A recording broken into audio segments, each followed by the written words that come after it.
Manaqib Ali bin Abi Talib Abil Hasan Al-Qurashi Al-Hashimi. Nabi SAW pernah berkata kepada Ali, engkau sebahagian dariku dan aku sebahagian darimu. Umar pernah berkata, Rasulullah SAW wafat dalam keadaan beliau puas hati, senang hati dengannya, yakni dengan Ali. Dengan sanadnya Imam Bukhari meriwayatkan dari Sahal bin Sa'ad bahawa Rasulullah SAW bersabda, nanti pasti aku berikan bendera ini besok kepada seseorang lelaki yang Allah akan berikan kemenangan kepadanya, yang melaluinya.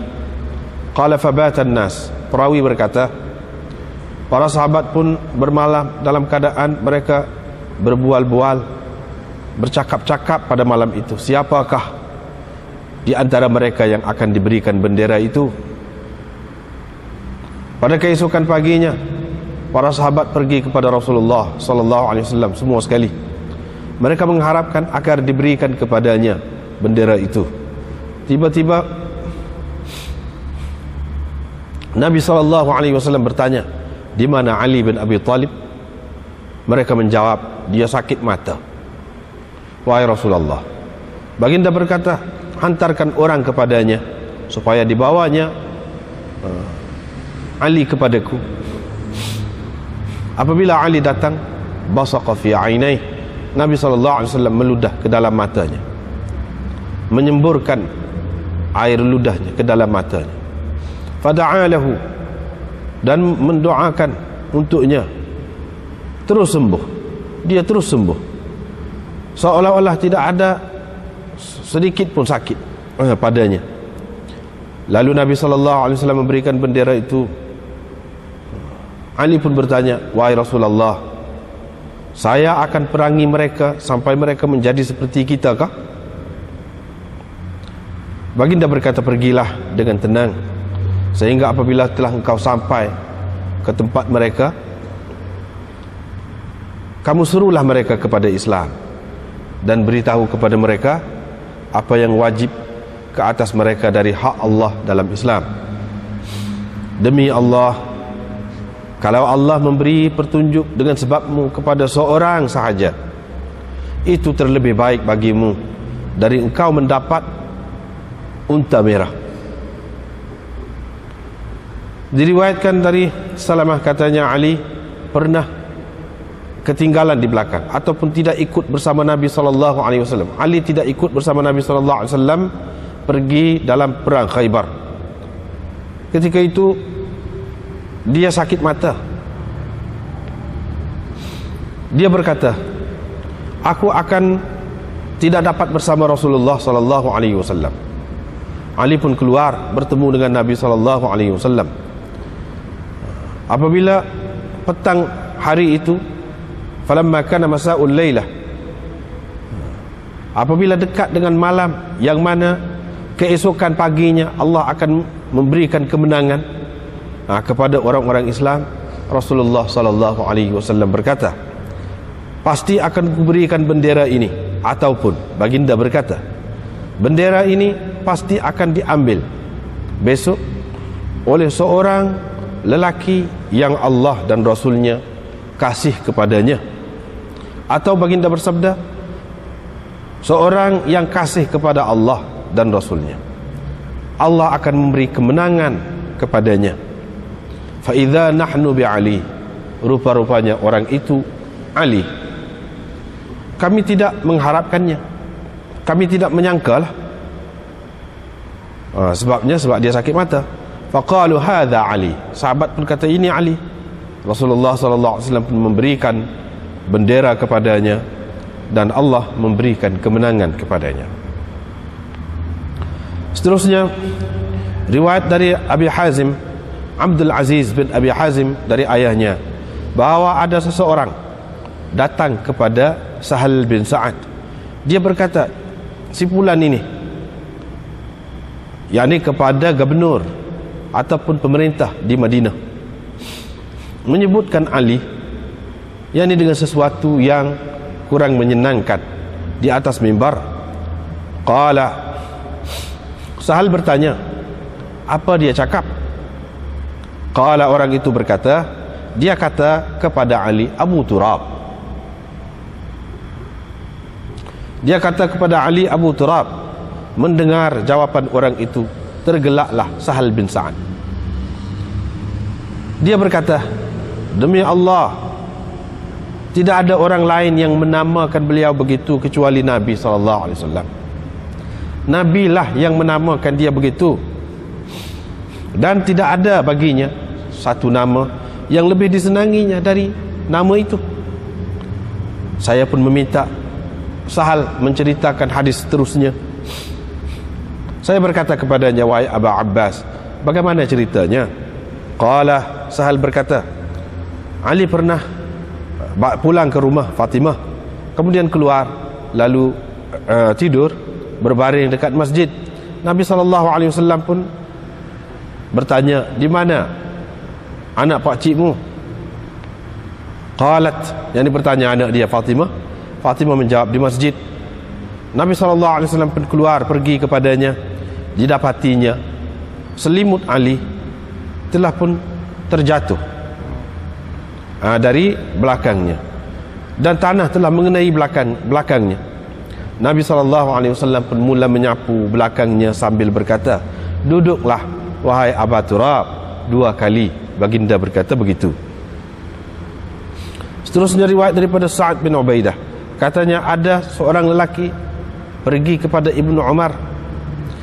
Dia bertanya Ibnu Umar tentang Uthman. Ibnu Umar pun menceritakan sebahagian dari kelebihan ataupun kebaikan ataupun jasa-jasa Uthman. Qala, dan Ibnu Umar berkata, barangkali itu tidak menyenangkan hatimu. Dia berkata, iya. Qala, Ibnu Umar pun berkata, fa arghamallahu bi anfik, semoga Allah menghinakan engkau. Kemudian dia bertanya pula tentang Ali. Ibnu Umar menyebutkan jasa-jasanya, kebaikan-kebaikan kerjanya. Qala, Ibnu Umar berkata, itu dia rumahnya, berada di tengah-tengah rumah-rumah Nabi SAW. Kemudian Ibnu Umar berkata kepada orang itu, barangkali itu tidak menyenangkan engkau. Orang itu menjawab, iya. Qala, Ibnu Umar pun berkata, fa arghamallahu bi anfik, semoga Allah menghinakan engkau. Intalik, pergilah dan buatlah apa yang engkau mahu terhadapku, sepuas hatimu. Seterusnya riwayat daripada Ibnu Abi Lailah, beliau berkata, Ali menceritakan kepada kami bahwa Fatimah pernah mengadu tentang apa yang dialaminya kerana menggunakan kisaran, kerana mengisar. Kemudian dibawakan tawanan perang kepada baginda Nabi SAW. Fatimah pun setelah mendapat tahu begitu, beliau pergi, tetapi beliau tidak menemui Nabi SAW. Hanya dia bertemu dengan Aisyah. Beliau pun menceritakan kepada Aisyah, yakni tentang hajatnya.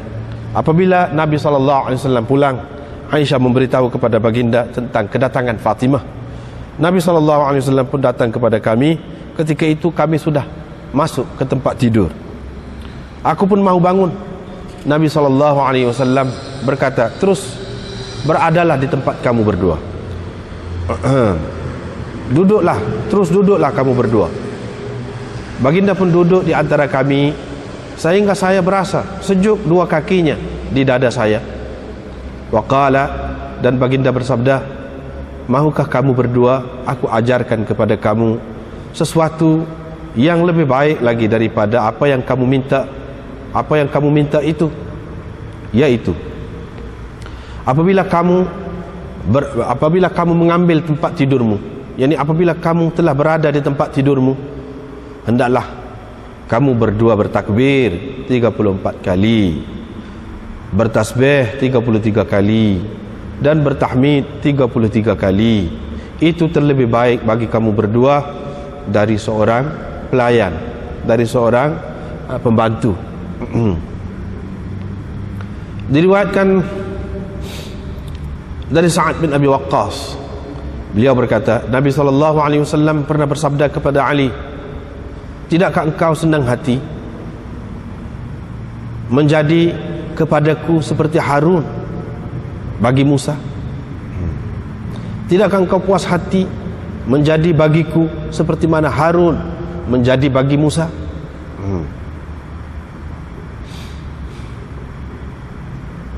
Diriwayatkan dari Ali, beliau berkata, kamu putuskan seperti yang telah biasa kamu putuskan, kerana saya tidak suka perselisihan. Kerana saya tidak suka perselisihan, biarlah orang ramai bersatu padu.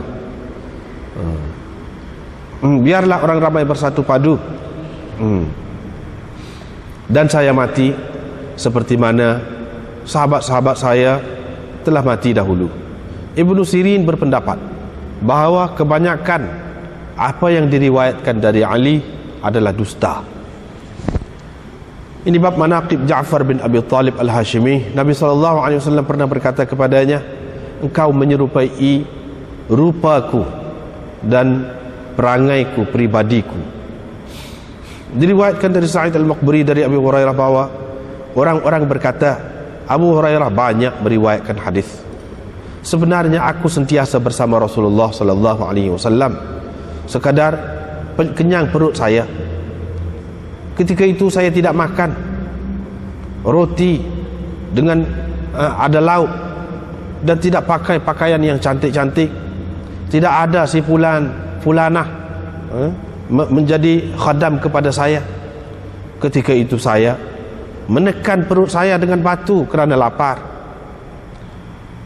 Dan pernah saya meminta seseorang untuk membacakan sesuatu ayat kepada saya, padahal ayat itu sudah pun saya tahu tujuannya ialah supaya dia membawa saya ke rumahnya dan memberi makan kepada saya. Sesungguhnya orang yang paling baik kepada orang-orang miskin ialah Ja'far bin Abi Talib. Beliau pernah membawa kami pulang dan memberi makan apa yang ada di rumahnya kepada kami, sehingga beliau mengeluarkan kepada kami bekas madu yang tidak ada apa pun di dalamnya. Beliau pun membelahnya dan kami menjilat madu yang baki lagi terdapat di dalamnya itu. Seterusnya riwayat daripada Sya'bi bahwa Ibnu Umar kana idza sallama ala Ja'far ala ibn Ja'far, Ibnu Umar kalau memberi salam kepada anak Ja'far, beliau berkata, assalamu alayka yabna dzil janahain, salam sejahtera ke atasmu wahai anak orang yang mempunyai dua sayap. Qala Abu Abdullah berkata, yuqal, dikatakan, yang di dalam bahasa, kun fi janahi, beradalah engkau di sebelah sayapku, di sayapku, pada sayapku, yakni di sebelahku, di tepi aku. Kullu janibain, setiap dua pihak ni, dua belah kita ni, dua arah kita ni adalah dua janah, dua sayap bagi kita. Baiklah, manaqib Ali bin Abi Talib. Ini kelebihan dan keutamaan Ali bin Abi Talib. Abil Hasan kunyahnya, Al-Qurashi Al-Hashimi, itu nisbah.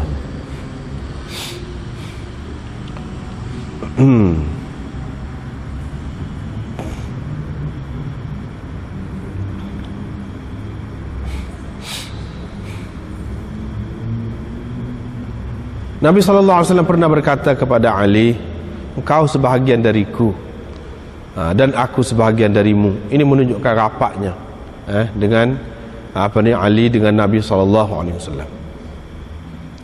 Menunjukkan rapatnya dan mesranya, sayangnya Nabi SAW kepada beliau radhiyallahu anhu. Sayyidina Umar pula pernah berkata, Rasulullah SAW wafat dalam keadaan baginda senang hati, puas hati dengan Ali ni. Mana tak ada apa yang baginda tak kenal kepada dia.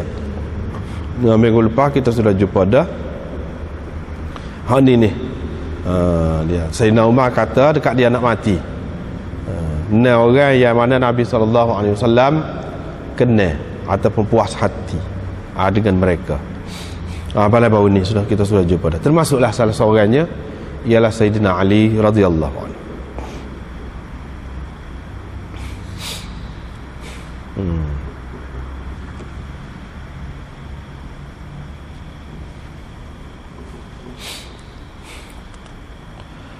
Maknanya apabila orang yang Rasulullah SAW kenal, tentulah orang tu ada kelebihan, keistimewaan dia.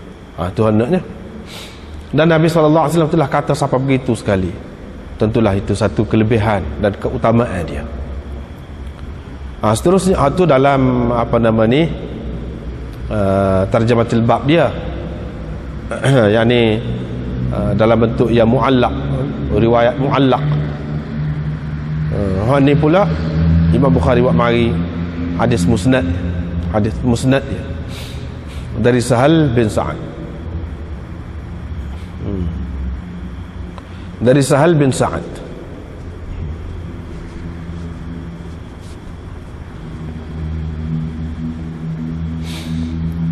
Kenapa selalu kita tengok ni banyak riwayat ni daripada Sahal bin Sa'ad, daripada Sahal bin Sa'ad, 2-3 riwayat.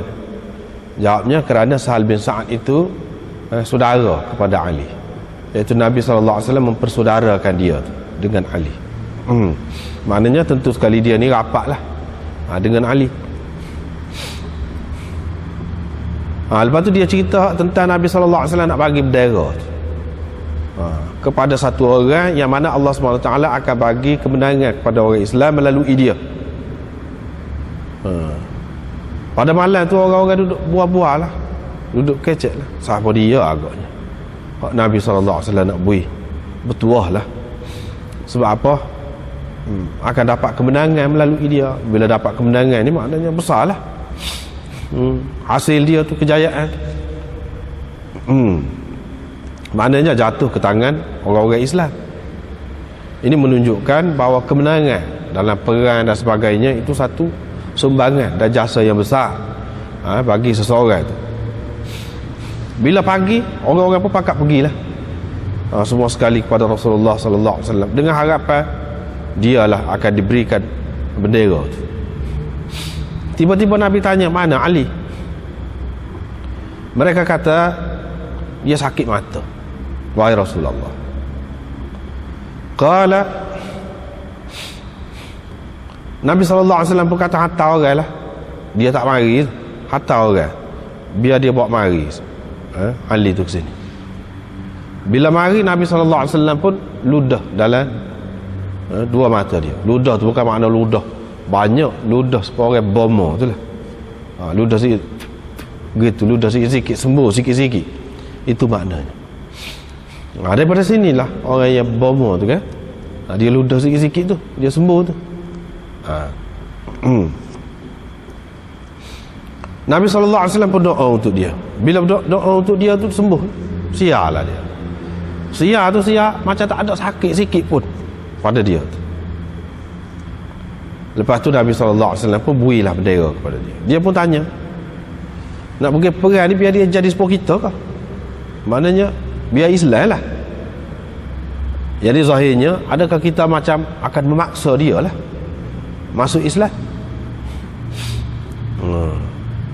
Nabi SAW jawab, tidak, kamu pergilah dengan tenang pergi. Dengan tenang tu maksudnya jangan ada perasaan ataupun keinginan untuk merampas harta rampasan perang, harta mereka, dengan ada kemahuan untuk menakluk, mendapat harta benda mereka. Jangan begitu. Pergi dengan tenang. Sehingga apabila engkau telah berada dekat kawasan mereka, kamu seru mereka kepada Islam, minta biar dia masuk Islam. Lepas tu ceritalah, kalau masuk Islam, lagu ni hak Allahnya. Mana kena semaya, misalnya kita kata hak Allah tu, kena puasa dan sebagainya. Nabi SAW kata, demi Allah, kalau satu orang, seorang saja masuk Islam, dapat petunjuk dengan sebabmu, itu terlebih baik bagimu daripada engkau mendapat unta merah. Unta merah ni pada masa tu mahal lah, mahal, dan harta yang dianggap paling istimewa, lebih baik lagi. Dalam riwayat yang lain disebutkan khairul laka minad dunya wa ma fiha. Itu lagi tinggi lagi lah, lebih baik lagi bagimu daripada dunia dan segala isinya.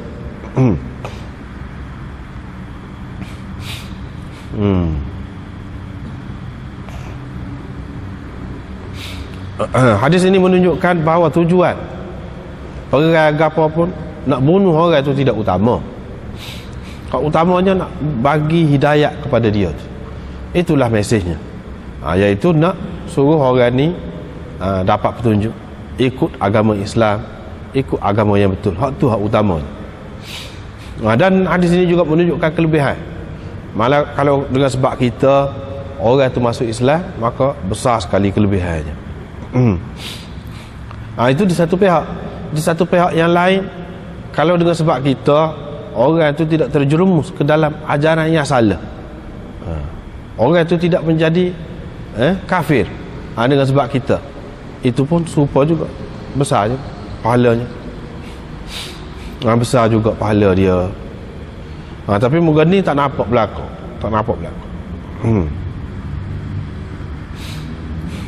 Seorang itu terhindar daripada kesesatan dengan sebab kita, begitu juga besar pahalanya.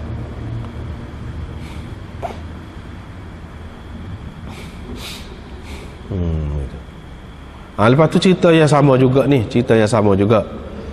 Ali tidak dapat pergi dalam perang Khaybar itu pasal dia sakit mata. Dia pun sedih lah, duduk kata aku tak boleh pergi sekali dengan Rasulullah SAW. Dia pun pergi bertemu dengan Nabi SAW.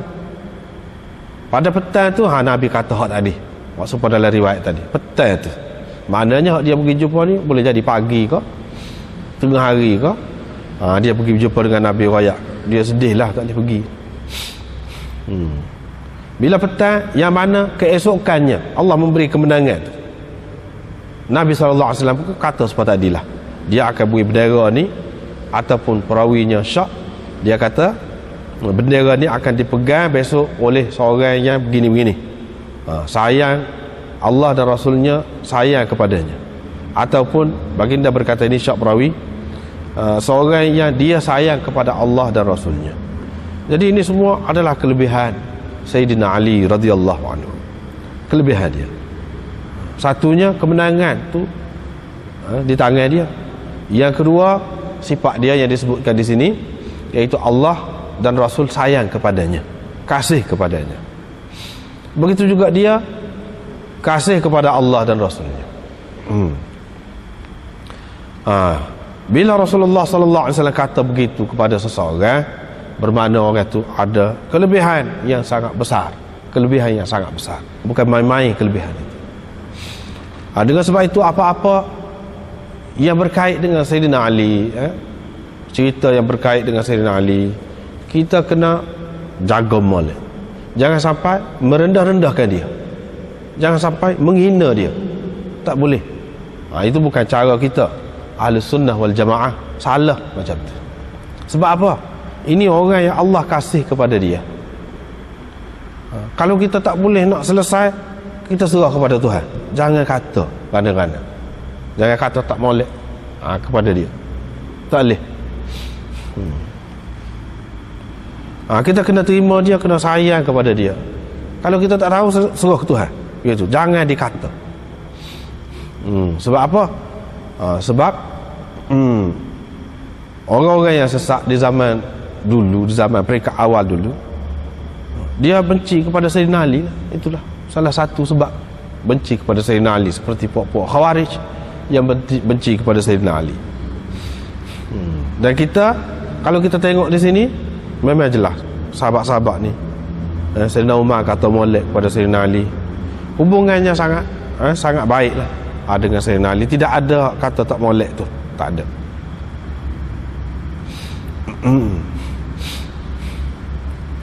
Lepas tu ni perawi ni kata kami tidak mengharapkan dia akan dapat bendera tu, sebab tengok kepada sakit mata dia tu, takkanlah Nabi SAW akan bagi kepada dia. Mana kami tak fikirlah Nabi akan bagi kepada dia. Bukan bermakna di sini sahabat menganggap dia tidak layak, tidak. Sebab dia tu ada masalah pada masa tu. Sebab itu kami tidak terfikir, kami tidak mengharapkan Nabi SAW akan bagi kepada dia. Begitu. Yang lain-lain serupa dengan tadi juga. Seterusnya ada satu orang ni, perawi ni, dia kata ada satu orang dia tidak sebut nama, tak jelas lah nama. Boleh jadi orang ni sahabat juga, sebab dia tidak sebut nama, takut-takut nanti orang tuduh dia pula. Tuduh dia pula kadang-kadang. Itu cara disiplin kita. Orang-orang ahli sunnah wal jamaah dalam menulis kitab ni, dia kalau ada orang yang mungkin menimbulkan salah faham, dia tak sebut. Dia tak sebut. Di zaman sahabat lagi. Takut apa? Takut orang duk sebut-sebut sepanjang zaman. Duk sebut kata dia ni anggap begini-gini. Padahal itu salah faham sahaja. Dia tidak maksud asal.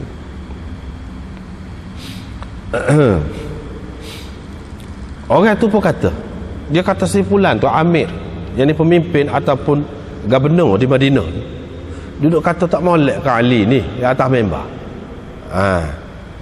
Duduk kata tak molek kepada Ali di atas mimbar. Dia kata. Jadi ni lah ceritanya orang duduk kata macam-macam. Orang ni sumpah serana Sayyidina Ali di atas mimbar. Hak dalam riwayat yang sebenarnya setara ni. Ni cuba kita perhati. Ada satu orang sebut, dia kata pemimpin ataupun gubernur di Madinah ni ada sebut tak molek lah kepada Ali di atas mimbar. Sebut tak molek. Tak ada sebut maki ke, sumpah serana ke, tak ada. Yad'u aliyan, begitu saja, indal mimbar.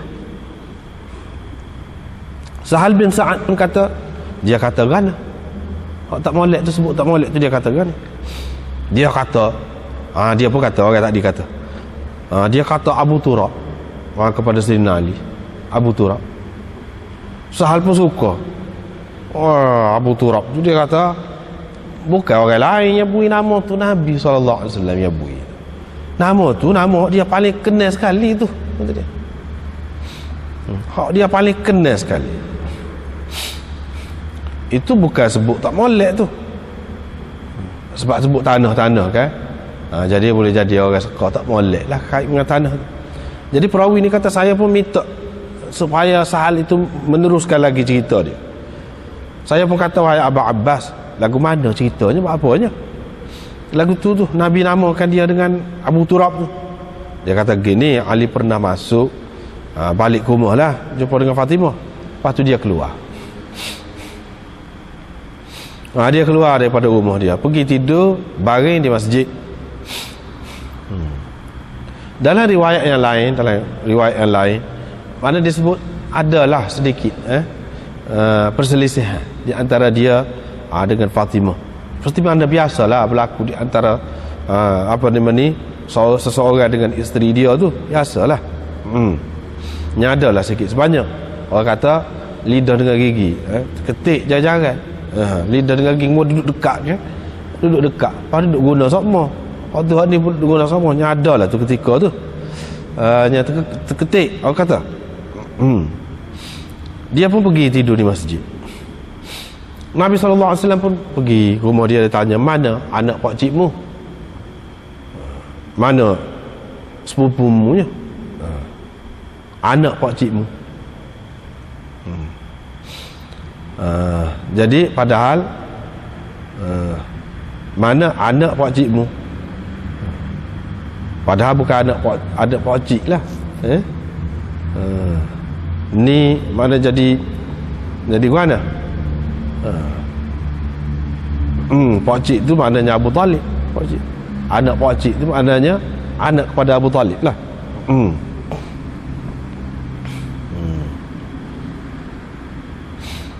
Nabi dengan dia tu jadi sepupunya. Dia tu Fatimah tu jadi macam anak sepupu lah begitu. Qalat, dia kata dalam masjid, Nabi SAW pergi, dia dapatinya kain selimut dia tak muka tidur, kain tidur ni jadi tak khabar ni. Tengoklah kain selimut ni. Terbukalah belakang dia. Tu dah kena tanah di belakang dia. Nabi SAW pun sapu tanah tu dari belakang dia. Dia kata, duduk wahai Abu Turab, duduk. Daripada situlah gelaran Abu Turab tu. Maknanya Abu Turab ini ada kaitan dengan peristiwa tadi, di mana debu ataupun tanah tu kena belakang dia. Dan Nabi SAW pergi sapu belakang dia, kata bangun, ataupun duduk wahai Abu Turab. Dalam setengah riwayat dia kata bangun. Di sini dia kata duduklah wahai Abu Turab. Itulah ceritanya. Orang duduk kata maki Hamun itu tak ada. Waktu cerita yang tak betul. Ahli-ahli sejarah saja yang menyebutkan maki Hamun supaya seranah tu. Sebabnya ini semua ni anda sudah tulis dah juga ni, dalam cerita pasal Sayyidina Muawiyah dulu. Sebabnya kalau kita kata memang maki Hamun sungguh duduk supaya seranah, tak pernah sabar. Macam mana anak beranak dia tu, anak-anak cucu Ali duduk pergi dalam masjid, pergi semacam, pergi duduk semaya semacam, tak ada kata tak pergi semaya. Boleh kau dia dengar orang duduk maki Hamun, ayah dia ni ataupun tok nenek dia ni? Takkan lagu tu. Selepas tu bukan sekadar pergi semaya saja, ada hubungan kita panggil persemendaan pula. Hubungan kahwin, hak tu hak ni kahwin dengan hak ni, kau ni kahwin dengan hak ni.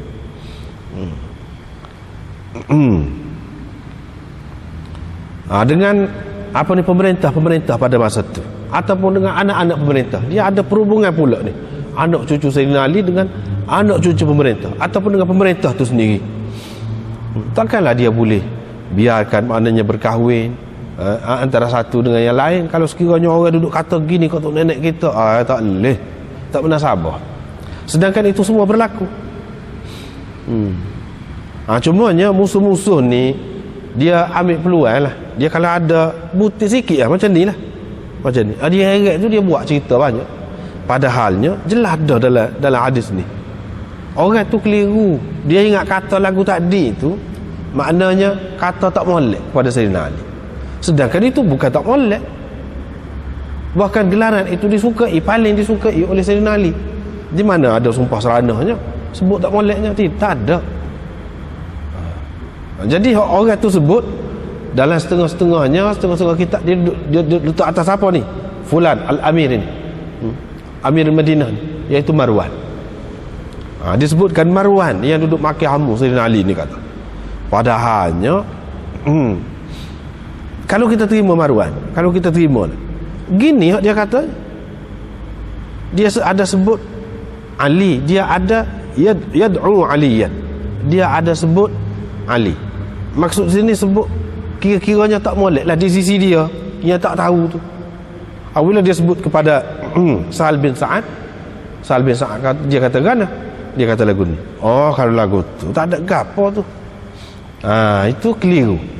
Setara tu ya, hak cerita, hak kata maki Hamun sumpah seranah, bukan seorang yang bukan Marwan seorang. Lepas tu buat Bani Umayyah ni duduk tiap-tiap kali jemaah duduk sebut, duduk maki Hamun Sayyidina Ali dengan keluarga dia. Kalaulah betul-betul macam yang diceritakan dalam riwayat sejarah tu, tentulah tidak ada perhubungan baik di antara mereka. Ni semua dalam kitab-kitab sejarah pun ada sebut perhubungan baik tu.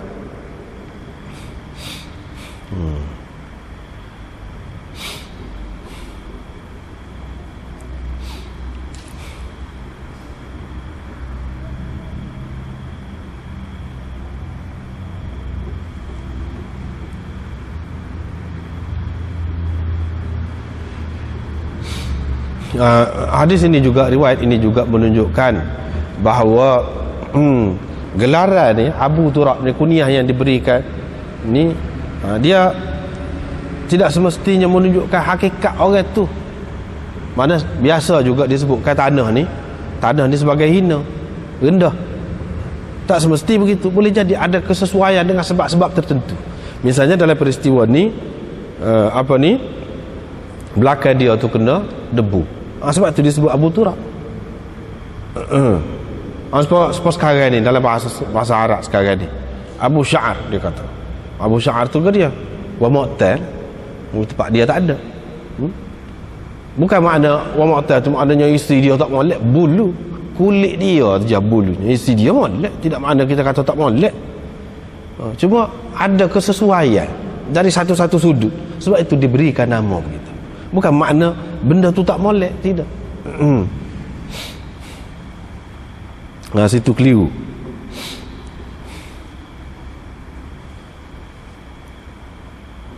Seterusnya riwayat dari Sa'ad bin Ubaidah, dia berkata ada seorang mari. Dalam setengah-setengah riwayatnya, riwayat Bukhari tak sebut, dalam setengah riwayat disebut Nafi' bin Al-Azraq. Nafi' bin Al-Azraq, dia ni adalah seorang salah seorang pemimpin Khawarij. Pemimpin Khawarij. Dan dengan Ibnu Umar. Dia mari tanya tentang Uthman. Ibnu Umar pun sebutlah jasa-jasa dia, sebut banyaklah jasa Sayyidina Uthman ni sebut. Ibnu Umar pun tahu dah orang ni orang lagu mana. Dia tahu dah. Dia pun kata berkali, kau tak senang hati aku cerita benda kebaikan dia. Iyalah, dia memang tak senang hati. Dia pun kata, Ibnu Umar pun kata, semoga Allah menghinakan engkau. Kemudian dia tanya pula, lagu mana Ali? Dia pun sebut molek juga. Sini menunjukkan bahawa sahabat-sahabat ni antara satu sama lain dia sebut baik. Tak ada kata hak tak molek tu. Kata sahabat ni benci kepada sahabat ni, deki kepada sahabat ni, marah kepada sahabat ni, tak ada. Hak ada macam tu bukan sahabat, tetapi puak-puak Khawarij. Sahabat dia sebut baik. Sayyidina Uthman pun baik, Sayyidina Ali pun baik. Ada puak-puak Khawarij, Sayyidina Uthman tak baik, Sayyidina Ali tak baik, Sayyidina Muawiyah tak baik. Tak baiklah. Ada pun Syiah, dia kata Sayyidina Ali saja baik, Sayyidina Uthman tak baik, Sayyidina Muawiyah tak baik. Kita ahli sunnah kata semuanya baik, sahabat-sahabat tu baik-baik.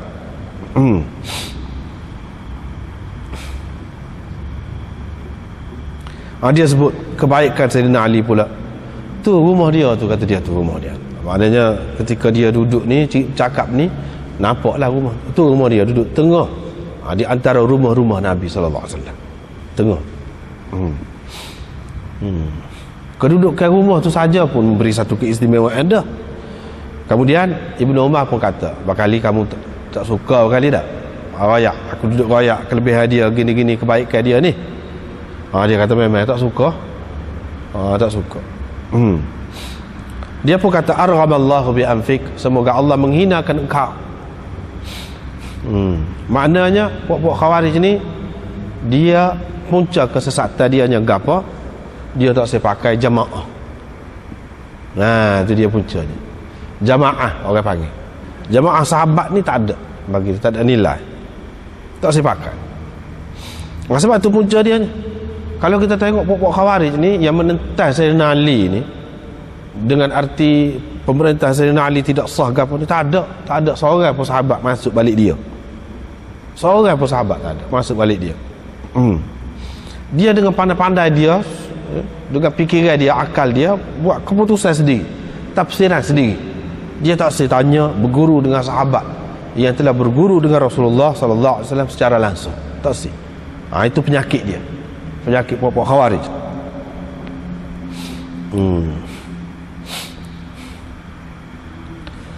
Dia dia nak kalau boleh lah kehendak dia tu. Sahabat-sahabat ni tidak mungkin nampak tak molek langsung. Anak sepuluh malaikat lah, barulah dia boleh terima. Padahal sahabat-sahabat ni walaupun dia setinggi mana pun, dia ni manusia. Mungkin adalah kekurangan dia sikit sebanyak, ketelanjuran dia, kesilapan dia, mungkin ada. Ataupun kalau tak ada itu semua pun, orang lain yang buat onar, buat masalah tanpa pengetahuan dia.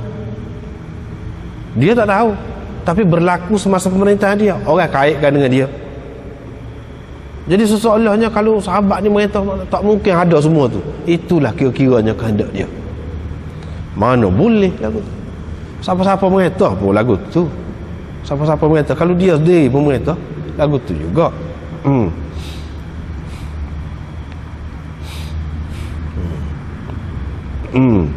Jadi banyak sangka buruk lah. Kita sepatutnya terhadap sahabat-sahabat ni, mana kalau kita nampak tak molek ataupun kita kurang puas hati ataupun tidak jelas, kita kena sangka baik terhadap mereka. Gitu sepatutnya. Sebab apa? Sebab mereka orang-orang yang Allah Subhanahu Wa Taala telah redai, Nabi sallallahu alaihi wasallam telah redai. Jadi apa haknya kita untuk mempertikaikan, mempersoalkan mereka? Apa haknya? Gitu sikap kita. Lepas tu Ibnu Umar kata, fajhad alayya jahdan. Aku sudah cerita dah. Lepas tu ikut suka kau lah nak buat ngana-ngana terhadap aku. Puas hatimu ikutlah. Pasal Ibnu Umar dia orang tua dah. Ikutlah. Aku sudah raya betul. Lepas tu mu nak buat ngana-ngana ikut. Tak cara lah. Mana kalau kamu nak bunuh, nak apa pun tak kira. Begitu cerita.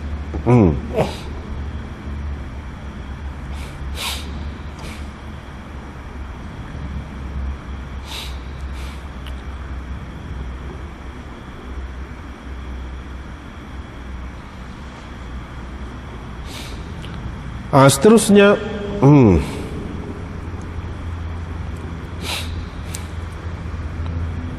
ni riwayat daripada Ibnu Abi Layla.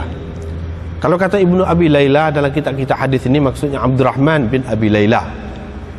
Kalau dalam kitab fiqh maksudnya Muhammad bin Abdurrahman bin Abi Layla, anak dia. Dia kata Ali menceritakan bahawa Fatimah telah mengadu hal. Maknanya melecur tangan dia, duduk mengisah gandum, mengadulah penat ke apa semua tu. Lepas tu dia dapat tahu ada tawanan perang. Apabila tawanan perang ni ditawan pada masa tu, mengikut sistem pada masa tu lah, jadi hamba abdi.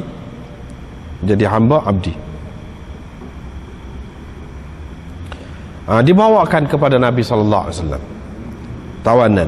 Dia pun pergilah nak jumpa dengan Nabi, kalau boleh dapat seorang kau untuk buat sebagai pembantu rumah. Dia tidak bertemu dengan Nabi, Nabi tak ada. Tapi ada Aisyah, dia pun ceritalah tujuannya gini-gini. Bila Nabi sallallahu alaihi wasallam pulang, dia tak ada dalam rumah tu, baliklah. Aisyah pun cerita kepada Nabi sallallahu alaihi wasallam tentang kedatangan Fatimah, dan Fatimah rayak dia nak gini. Cuba kita tengok ni, hubungan Aisyah dengan Fatimah sangat baik.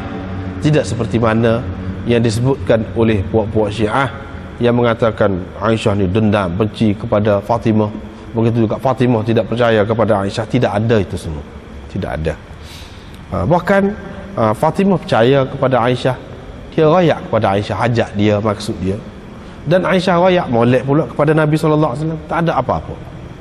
Gitulah ceritanya sebenarnya. Walaupun manaqib Ali ni ringkas dalam Sahih Bukhari, sudah cukup ni, madai dah. Hak lain-lain pun ringkas lagi kalau kita tengok lepas pada ni, ringkas lagi. Sudah cukup dah setara ni. Hak sahih bagi kita orang Ahlus Sunnah wal Jamaah ni, yang pentingnya yang sahih. Banyak tidak penting. Banyak tu perkara nombor 2, nombor 3, nombor 4. Hak penting sekali yang sahih. Hak itulah yang perlu diamalkan. Kalau banyak pun kalau tidak sahih, setengah-setengah orang kita ni, dalam masyarakat kita ni lah, dalam budaya kita, ana duduk perhati, dia tak kisah hak sahih ke dhaif ke, bahkan hak maudhu' ambil belakang. Tak ada petapih lah pakai ambil belakang. Itu satu cara. Satu lagi, dia suka sebarkan hak dhaif. Dia suka mengamalkan hak tu, duduk tekan tau. Sebab hak dhaif ni biasanya dia menyebutkan kelebihan-kelebihan itu dengan nyata. Buat gini banyak. Dengan nyata, dengan bilangannya yang beribu-ribu misalnya. Sebut gitu. Jadi orang-orang yang biasa ni dia mudah terpengaruh dengan cara tadi. Dibawa cara tu, terima saja. Terima saja. Itu cara tidak kena. Sepatutnya kita kena membudayakan yang sahih dalam masyarakat. Cuba kita tengok Imam Bukhari, gapo ni, Imam Muslim dan lain-lain lagi. Susah payah kumpulkan hak sahih untuk kita. Supaya apa? Supaya kita nak pakai hak ni lah. Kalau kita nak pakai hak ni pun sebenarnya tak ada balik kita. Tak ada balik kita. Yang malang laginya dalam masyarakat kita ni, dia tinggal hak hadis. Dia ambil hak lain. Atas nama dia besar lah orang tu, dia besar. Atas nama wali-wali, atas nama kutub ini, ghaus ini. Orang ni ajar supaya berzikir macam ni. Duduk zikir hak tu, dia baca je. Tinggal hak Nabi sallallahu alaihi wasallam. Hak dhaif kau tak tahu mana, hak sahih pun tak tahu mana. Padahal je kalau kita nak kira tak habis. Kalau nak kira kelebihan apa dia? Kelebihan kita kata amalan dalam tarekat lah kita kata. Apa dia kelebihan? Zikir. Doa. Apa dia? Hak lebihnya situ. Zikir lah. Hak lebihnya. Zikir dalam hadis ni, dalam sunnah ni lebih banyak lagi daripada tu. Bahkan setiap tempat tu ada zikir dia. Setiap keadaan ada zikir dia yang tersendiri. Lebih istimewa lagi daripada zikir orang lain ajar. Tetapi apabila diumumkan dalam masyarakat macam tadi, masyarakat jadi leka. Duduk pakai hak tak tahu mana hala.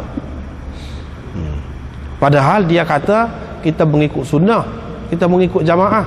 Hak Nabi, sunnah tu maknanya Nabi lah, hak Nabi. Hak Nabi dia tak cara. Tak penting sahih ke dhaif ke gapo. Padahal kita semua tahu, semua orang hargai jasa Imam Bukhari, kumpulkan hak sahih. Sia-sialah kalau macam tu. Kalau kita boleh semena-mena nak pakai mana-mana, sia-sialah usaha Imam Bukhari. Apa makna ulama-ulama duduk sanjung sangat dia tu? Kalau serupa berlaku.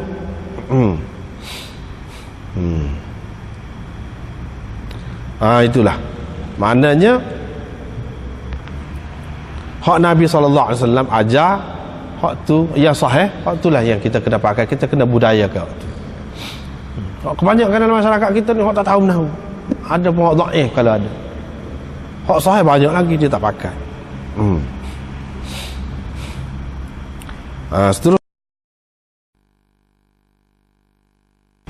Seterusnya bila begitu Nabi SAW tahu, dia pun pergi mari ke rumah kami. Ketika itu kami sudah masuk ke tempat tidur. Saya pun nak bangun, ada dia mari. Dia kata duduk. Nabi SAW dia tak suka orang hormat sangat ke dia tak suka. Sebab itu dia larang, jangan kamu berdiri seperti mana berdirinya orang-orang ajam untuk raja dia. Jangan. Dia tidak suka. Tapi bukan makna tak boleh, ada juga ketika-ketikanya sahabat berdiri, Nabi SAW tak kata apa, tapi tidak kata mestilah, tidak kata mesti. Bahkan kerap kali dia larang, dia suruh duduk. Duduk seperti biasalah kata dia. Lepas tu dia pun pergi duduk di antara kami, sehingga aku berasa sejuk dua tapak kakinya di dadaku. Baru berasa sejuk dua tapak kaki, duduk lagu mana? Ya serah tapak kaki itu duduk lagu mana? Di dada. Jawabnya biasa pada masa itu. Nabi SAW sendiri pun dia pakai katil. Bukan makna tak boleh pakai katil. Orang kalau zahid tak pakai katil. Itu bukan zahid cara Nabi tu. Kalau lagu tu siapa tak pakai katil, pakai tidur atas tanah gitu. Tak ada tilang, tak ada gapo. Nabi SAW mana lebih zahid lagi daripada dia. Dia pun pakai katil. Ada lembek juga dia. Cumanya dia ni jenis tak kisahlah. Ada ketikanya dia tidur bawah. Tidak kata kerana tak ada katil tu tak boleh nak tidur. Tidak. Maknanya ikut apa yang ada lah, apa yang ada. Itu cara zahid dia tu begitu. Dia duduk atas katil, bila tu demon ni duduk bawah lah, nak hormat ke dia tu. Bila duduk bawah boleh jadi dia duduk hayung kaki dia ke, Terkena lah. Terkena di dada tu lah yang Fatimah kata aku terasa sejuk kaki dia tu di dada aku. Dia pun kata, mahukah kamu berdua aku ajarkan sesuatu yang lebih baik lagi daripada kamu minta? Nakkah? Iaitu kalau kamu masuk nak tidur, dekat nak tidur tu kamu takbir 34 kali, tasbih 33 kali, kamu tahmid 33 kali.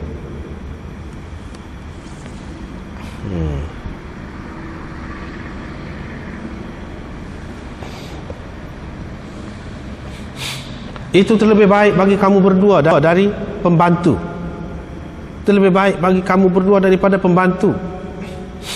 Nabi SAW kata lagu tu.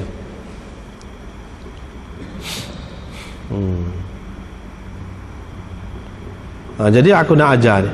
Ajar. Dia pun ajar. Maknanya di sini dia sebut dalam riwayat ni takbir dulu 34 kali. Lepas tu tasbih pula 33 kali. Lepas pada tu tahmid 33 kali. Tidak sebab biasa ni. Kalau lepas sembahyang tu dia sebut tasbih dulu 33 kali. Lepas tu tahmid 33 kali. Takbir 34 kali. Oh ni tak terbalik. Terbalik. Dia ajar lagu tu. Sebab itulah Syekhul Islam Ibn Taymiyah dia kata siapa-siapa amal ni gagah jadi kuat, tidak penat. Dia kata kalau buat amal ni tidak jadi penat, dia jadi gagah. Tak perlu kepada pembantu. Hak ni yang diajar oleh Nabi SAW. Kalau kita nak buat ni, buatlah, tak ada siapa dia larang tu. Molek lah kalau buat lagu tu. Kalau lepas semaya baca apa ni seperti tasbih 33 kali, waktu pun boleh buat, molek kalau buat. Molek kalau buat. Kita tak ada inilah. Sini kita boleh faham juga di sini bahawa dalam masalah benda-benda gini ni Nabi suruh apa ya takbir itu 34 kali. Hak ni 33 kali. Sini dia sebut hak ni dulu, takbir dulu. Berapa perkara kita faham? Yang pertamanya, apabila dia sebut bilangan kita tak boleh mana-mana. Dah benda tu molek, kita kata apa kalau kita baca 100 kali. Sosa tu 100 kali. Apanya? Tak boleh lagu tu. Sosa tu 100 kali. Kita kata muka dia molek, apa kita tak boleh buat lagu tu? Dia akan hilang lah khasiat dia tu. Dia akan hilang khasiat dia. Seperti mana ubat jugalah. Kalau kita makan lebih, dia akan jadi lagu lain. Hak dia ayak tahu tu doktor ayak 2 butir najas sekali lepas makan. Kita tak boleh mana-mana. Kita kata memang ubat ni ubat sakit darah tinggi. Dah aku darah tinggi. Jadi kalau makan 3 buat apa dia murah ubat. Molek lagi kita kata. Dia kata 2 pun. Soalnya bahaya. Sampai ke peringkat bahaya. Lepas tu kita mana-mana apa beza lepas makan dengan selepas makan. Ambil lah macam mana-mana pun. Kita ambil berapa kali? Dia kata 3 kali sehari, apa 5 kali pun kita kata muka ubat penyakit tu. Tak boleh. Itu membahayakan kita sendiri. Itu membahayakan kita sendiri. Orang-orang yang menentukan amalan-amalan yang tertentu di mana-mana tempat yang Nabi SAW tidak ajar, sahabat-sahabatnya tidak pernah buat, dia kata apa-apanya kalau kita buat gini kamu oleh. Dia kata sekarang ni timbul pula cara Wahabi laga apa pula dah. Timbul. Itu semua keliru belaka, benda kecil tu. Benda kecil. Apa ni orang Wahabi kata, orang Wahabi kata lah. Sebenarnya tak ada kena mengena dengan Wahabi pun, tak ada kena mengena dengan Wahabi. Orang yang belajar hadis, mengaji hadis memang dia faham lagu tu. Misalnya kita buat apa nama ni malam Jumaat baca Yasin. Macam ada kelebihan, malam lain tak baca. Orang yang mengaji hadis ataupun orang panggil Wahabi tu, dia bukan kata tak molek baca Yasin. Molek. tapi jangan khusus dengan malam Jumaat tu. Nak malam Jumaat pun tak apa nak baca, bukan tak boleh, tapi jangan khusus. Sebab apa? Sebab Nabi SAW tak pernah ajar khusus begitu. Tiap-tiap malam Jumaat kita baca, tak baca tak boleh. Tak ajar, tak pernah. Malam-malam lain pun atas kita ikhlas. Kalau kita ikhlas, boleh jadi malam lain lebih lagi. Hak soal Nabi SAW cerita hari Jumaat tu lebih gitu-gitu, itu soal lain. Tapi kelebihan itu tidak mana membolehkan kita buat sesuka hati kita dan kita anggap lebih. Tidak, tak boleh. Lagu tu. Misalnya banyaklah yang berlaku dalam masyarakat kita ni. Kita kata hari raya pergi kubur, mesti kena pergi kubur. Lepas tu kalau orang tegur, kita kata Wahabi. Padahalnya tidak ada dalam sunnah Nabi SAW pergi hari raya tu pergi ziarah kubur. Tak ada. Bukan orang Wahabi kata tak boleh ziarah kubur, itu cerita lain. Ziarah kubur bagus, ziarah kubur bagus. Nabi SAW bahkan lebih pada kita lagi ziarah kubur. Tengah malam dia pergi, kita tak pergi tengah malam. Orang tak pergi tengah malam. Tuhan tentu ada dalam hadis, tentu ada tengah malam pergi ziarah kubur, tak apa bila-bila pun. Tapi hari raya tu secara khusus tak boleh. Tapi kalau kita nak pergi tak boleh ke? Haram ke? Tidak juga. Tapi jangan khusus. Ini siapa duduk istihara atau duduk ayat tak boleh kalau tak pergi. Itu yang tak kenanya. Sikit je, sikit. Lepas tu dia kata, tidakkah benda tu molek? Lain, molek tu lain, tapi tak kena letak. Sepuasa ni lah tasbih. Tak molek. Molek. Apa dah molek kita tidak buat 100 kali. Dah Nabi ajar lagu ni, kita buat lagu ni lah. Begitu cara. Hak Nabi SAW tidak ajar, kita jangan buat. Begitu, senang. Kalau tidak kan dia akan timbul macam-macam, mari macam-macam. Hak ni kata buat gini molek, hak ni kata buat gini molek. Kalau kita tanya, pernahkah Nabi SAW buat? Tak pernah. Lepas tu kita kata molek, mana Nabi tak terfikir kau dulu? Tak tahu kau sahabat-sahabat tak terfikir kau benda tu molek, dia tak buat tu. Situ benar. Situ orang keliru. Jadi kita ni buat. Sebab Imam Syafi'i pernah kata man istahsana faqad syarra'a. Sesiapa yang ikut suka, dia berasa molek, dia telah buat syariat sendiri. Tak boleh main-main. Dia telah buat syariat sendiri. Siapa dia yang ikut akal dia berasa molek, lepas tu dia kata molek, tak boleh. Dia telah buat syariat sendiri. Sebab itu tak boleh.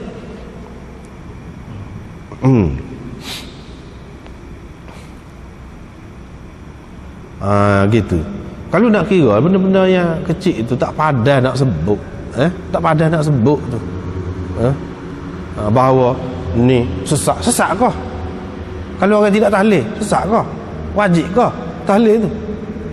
Masalah telkin dikaitkan dengan Wahabi, tak ada pasal kita memfitnah satu golongan yang lain. Tak ada pasal dengan benda-benda kecil yang mana kalau orang tanya kita wajib kah? Tak juga. Lepas tu apa yang bergomong sangat tu, sungguh sangat tu, dah tidak wajib, dosa kah? Tidak dosa. Lepas tu kalau orang tak buat, kalau orang tanya sampai Nabi ada buat, tak. Lepas tu apa yang kita tuduh lebih-lebih tu, situ tak kena, merugikan kita sendiri. Secara senyap-senyap kita telah canggah Nabi SAW, tapi kita tidak serah.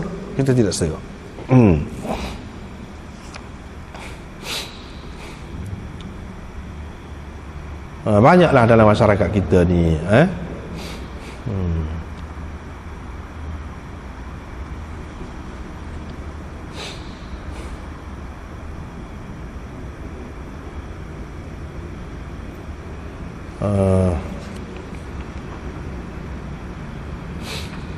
seterusnya riwayat daripada Sa'ad bin Abi Waqqas, iaitu dia kata Nabi SAW bersabda kepada Ali, tidakkah engkau senang hati engkau bagiku menjadi seperti Harun bagi Musa?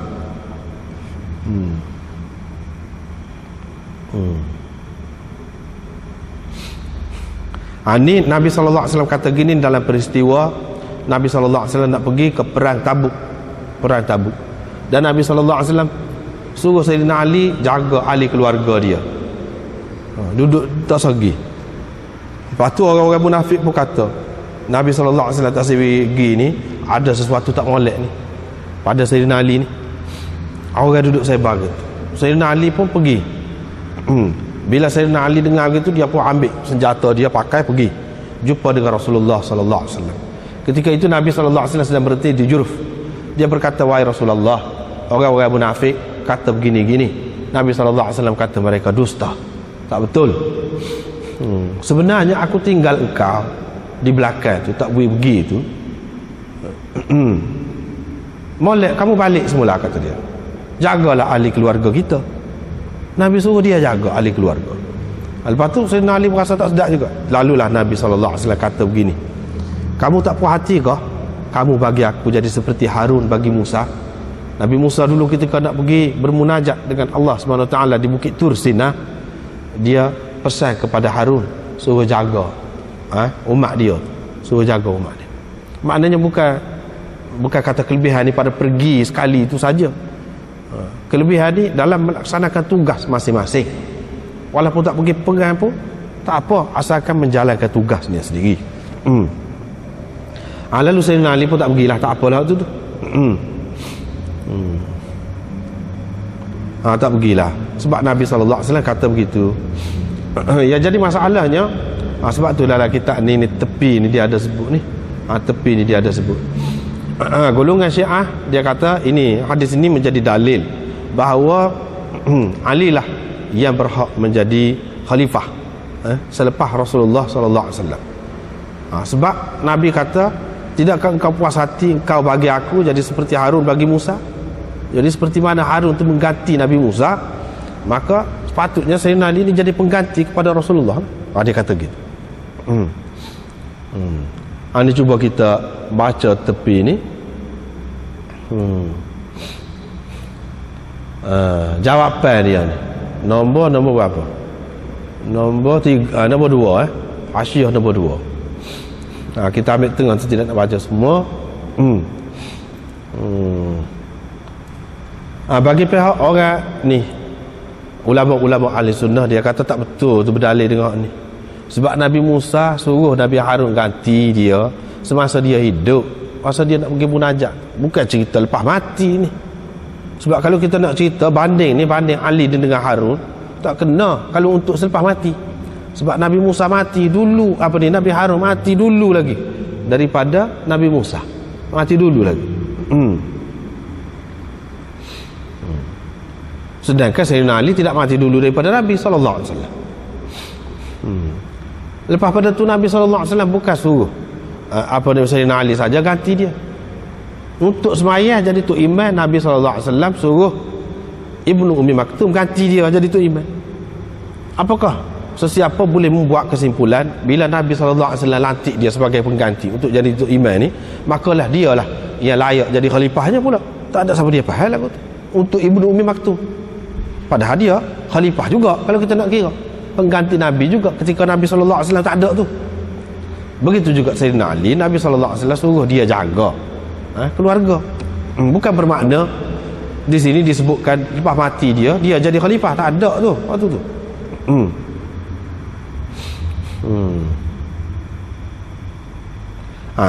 Cuba kita tengok sini kata-kata Qadhi Iyad, itu yang pentingnya.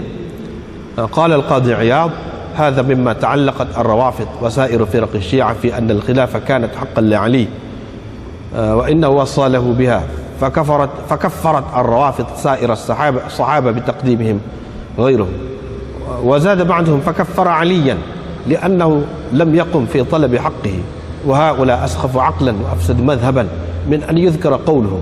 ولا شك في تكفير هؤلاء، لأن من كفر الأمة كلها والصدر الأول خصوصا فقد أبطل الشريعة وهدم الإسلام، ولا حجة في الحديث لأحد منهم، بل فيه إثبات فضيلة لعلي ولا تعرض فيه بكونه أفضل من غيره، وليس فيه دلالة على استخلافه بعده، لأن هارون المشبه به لم يكن خليفة بعد موسى، لأنه توفي قبل وفاته بنحو 40 سنة، وإنما استخلفه حين ذهب بميقات ربه للمناجات. Itu dia betul. Qadhi Iyad kata hadis ini di antara pegangan lah puak-puak Rawafid, puak-puak Rafidah dan sekalian Syiah dari segi pendapat mereka mengatakan khilafah itu adalah hak Ali, dan Nabi SAW melalui hadis ini seseolahnya telah berpesan kepada dialah yang akan menjadi khalifah. Dengan sebab ini puak-puak Rawafid itu mengkafirkan sekalian sahabat kerana sahabat-sahabat mendahulukan orang lain. Mana dia nanti Abu Bakar dulu, lepas tu Umar, lepas tu Uthman, lepas tu Ali. Tidak Ali selalu. Bahkan sebahagian daripada puak-puak Rawafid ini lebih lagi, terlajak lagi, sampai mengkafirkan Ali itu sendiri. Sebab apa dia kata? Ali tidak menuntut hak dia. Dah berapa orang? 3 orang, 10 orang. Dia tidak sungguh-sungguh menuntut hak dia. Kata Qadhi Iyad, ini orang yang tak ada akal. Tak ada akal. Dah rosak pegangan dia ni. Tak patut disebut. Mana pendapat puak-puak ni, kata dia. Dan tidak syak lagi, mereka ini kafir, kata dia. Mereka ini kafir kerana orang yang mengkafirkan semua umat, terutamanya ataupun khususnya umat di generasi awal, berarti dia telah membatalkan syariat. Berarti dia telah membatalkan syariat dan merobohkan Islam. Dan hadis ini tidak boleh menjadi pegangan kepada sesiapa di antara mereka. Bahkan dalam hadis ini ada mengisbatkan kelebihan Ali. Itu kelebihan Ali itu ada. Sebab apa? Nabi SAW kata kepada dia, mu bagi aku seperti Harun bagi Musa. Harun tu siapa? Nabi. Lebih Harun tu Nabi, bukan orang biasa. Nabi SAW membandingkan Sayyidina Ali ni dengan Harun, maknanya lebih bandingkan dengan Nabi. Sebab itulah dalam riwayat yang lain, dalam Tirmizi dan sebagainya, dia ada sebut cuma tak ada Nabi lah selepas aku, memang Nabi tak ada. Walaupun saat ni aku buat banding kamu dengan Nabi Harun, bukan bermakna kamu ni Nabi. Tidak, Nabi itu tak ada. Tetapi sini satu kelebihan lah, lebih Sayyidina Ali. Dia kata tak betul. Sebab apa? Harun yang diumpamakan itu, supa Harun itu. Harun ni dia bukan jadi khalifah selepas Musa, kerana dia mati kira-kira 40 tahun sebelum Musa. Mati dulu lagi. Maknanya tidak tepat 100%. Kalau nak kata makna kamu seperti Harun bagi Musa, mana dari segi Harun tu mengganti Musa menjadi khalifah, tak kena. Sebab Harun tidak menjadi khalifah ataupun pengganti kepada Musa, tidak. Bahkan di sini penggantian ini hanya berkait dengan masa ataupun keadaan tertentu, iaitu pada ketika Nabi SAW nak pergi perang Tabuk, ketika itu.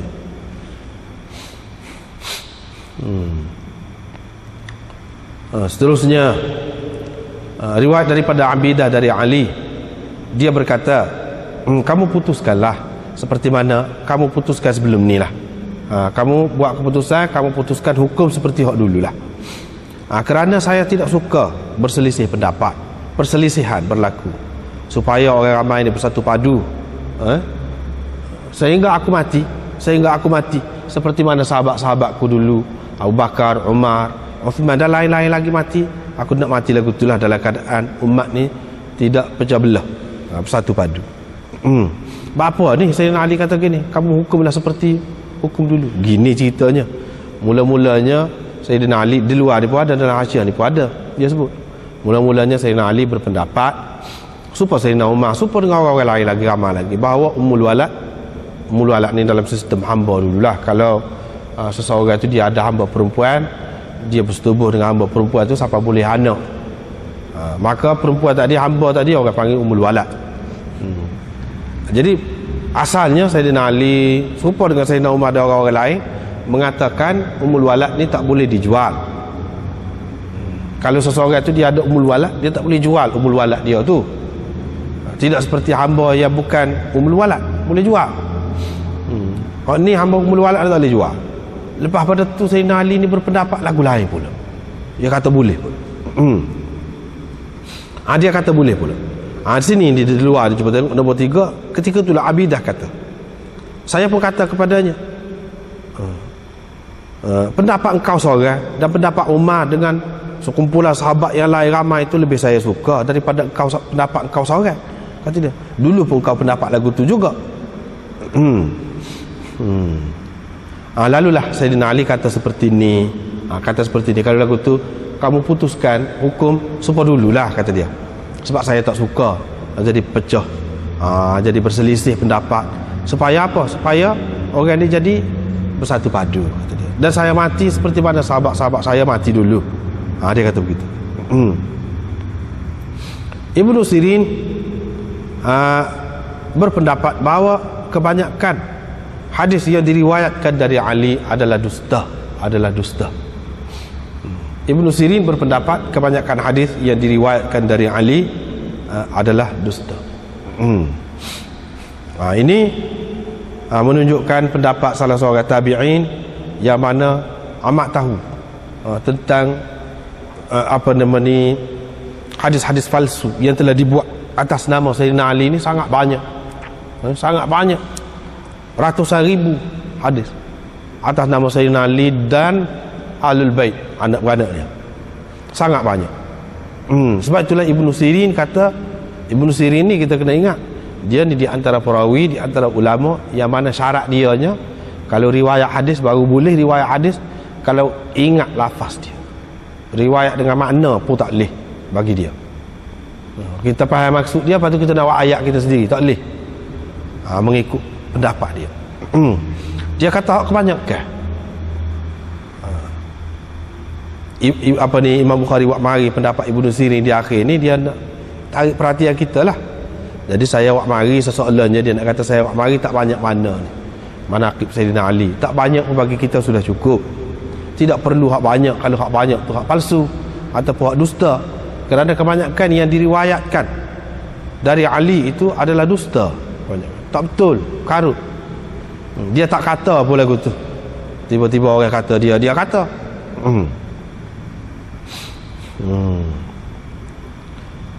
Banyaklah kalau kita tengok dalam kitab-kitab, dalam buku-buku Syiah tu boleh katakan tak betul saja dikaitkan dengan Sayyidina Ali, yang mana kita tidak akan temu hak lagu tu dalam kitab-kitab kita. Orang-orang yang tidak faham, dia kata apa salahnya kalau kita capur sekali dengan hak tu, kau banyak lagi, kau nampak hebat lagi kita orang Islam. Tak ada makna kalau capur dengan hak tak betul. Kalau campur dengan hak tak betul, tak ada kelebihan tu. Sebab itulah ramai ulama tidak banyak meriwayatkan daripada hak Ali ni. Sebab apa? Ramai ni riwayat daripada dia ni tak betul, karut, palsu. Seterusnya manaqib Ja'far bin Abi Talib, yakni adik-beradik kepada Sayyidina Ali lah. Ja'far bin Abi Talib, adik-beradik kepada Sayyidina Ali. Dia lebih tua daripada Sayyidina Ali 10 tahun. 10 tahun lebih tua daripada Sayyidina Ali. Dan dia ni digelarkan dengan At-Tayyar ataupun Dzul Janahain, Ja'far ini, kerana dia telah syahid dalam peperangan Mu'tah. Tangan dia terpotong kedua belah.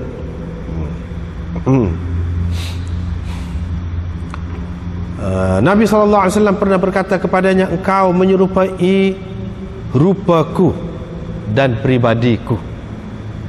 Maknanya Ja'far ni dari segi rupa pun dekat dan dari segi pribadi pun dekat. Serupa. Dan dia telah berhijrah, Ja'far ini, kedua-dua tempat. Berhijrah kedua-dua tempat. Hijrah ke Habsyah pun ia juga, hijrah ke Madinah pun dia juga. Ja'far, itulah kelebihan dia. Banyaklah kelebihan dia. Lepas tu mati syahid lagi. Hak Nabi SAW kata gini lagi, hijrah 2 kali lagi. Banyaklah.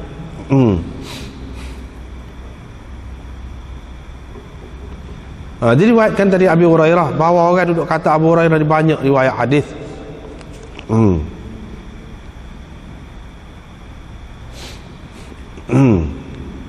Baru ni kita sudah jumpa dah hadis ni hak panjang dia tu, kita sudah jumpa dah. Orang duduk muskil lah apa Abu Hurairah ni riwayat hadis banyak, sedangkan dia ni baru masuk Islam pada tahun yang ke-7. Macam mana dia riwayat banyak sedangkan orang lain lama-lama lagi tak banyak meriwayatkan hadis itu. Dia pun ceritalah, cerita dianya, aku ni duduk sekali dengan Rasulullah SAW walaupun sebentar, tak cara ke cari makan ke apa. Orang lain dalam riwayat yang lain lah, dalam Bukhari ni juga ada sebut orang lain pergi bertani, pergi berkebun, orang lain pergi berniaga, akunya tidak. Sekadar kenyang perut cukup.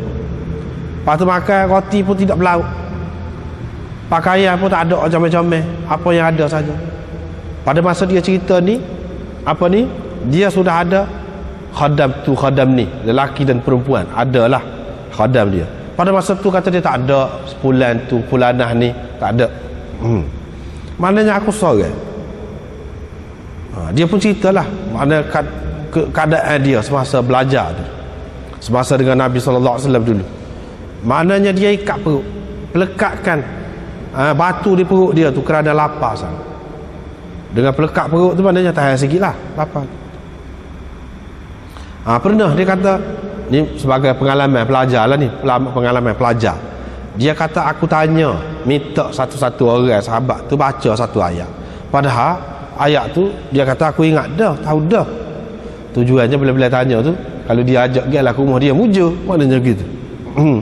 Mujur, lapar sangat ni. Kalau dia beri makan. Lepas tu dia ceritalah orang paling baik ni kepada orang susah-susah ni Ja'far. Itu kelebihan dia. Ja'far.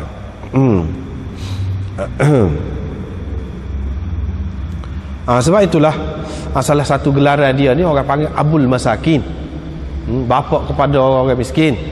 Orang panggil dia sebab dia ni paling baik dengan orang miskin. Pernah dia kata dia bawa balik rumah dia kami. Maknanya bukan Abu Hurairah seorang, ramai ni hak sekali dengan dia, termasuk dalam ahli suffah. Dia beri makan apa yang ada di rumah dia, dia beri makan kepada kami. Sampainya dia beri makan kepada kami, tak pada waktu dia buat tubik lagi. Kata dia, ukah ni bekas madu lah, bekas madu. Rupa-rupanya dalam tu pun tak ada. Tak ada tu dedeh lah, kita kata dedeh, koyak tu, buka tu ambil, sehingga kami kena jilat lah, ambil jilat. Gitu. Itu baik dia nya. Baik dia Ja'far ni. Mengambil berat tentang orang-orang yang miskin. Seterusnya riwayat daripada Sya'bi bahawa Ibnu Umar, kalau dia beri salam kepada anak Ja'far, dia beri salam lagu mana? Assalamu alayka yabna dhil janahain. Wahai anak orang yang mempunyai dua sayap. Pasal apa dua sayap? Tangan dia kedua belah ni putus dalam peperangan Mu'tah. Maka Nabi SAW menceritakan Allah SWT ganti ke tangan dia dengan sayap. Dia boleh terbang ke mana saja dia nak pergi, bebas. Qala Abu Abdullah yuqalu kun fi janahi. Dikatakan dari segi bahasa engkau beradalah pada sayapku. Maksud pada sayapku tu maknanya dekat aku, di sebelah aku. Fi nahiyati, itu dia nak cerita dari segi bahasa lah. Tak ada gapo tu. Itulah kelebihan Ja'far bin Abi Talib. Ringkas lagi daripada Sayyidina Ali. Kemudian kita tengok ringkas, banyak dia ringkas.